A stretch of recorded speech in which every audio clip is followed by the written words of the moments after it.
بسم اللہ الرحمن الرحیم۔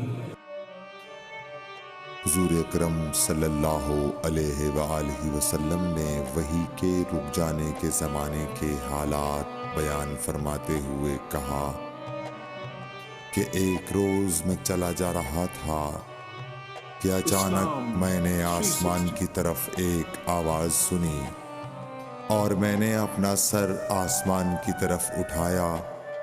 کیا دیکھتا ہوں کہ وہی فرشتہ جو میرے پاس غار حرا میں آیا تھا وہ آسمان و زمین کے بیچ میں ایک کرسی پر بیٹھا ہوا ہے۔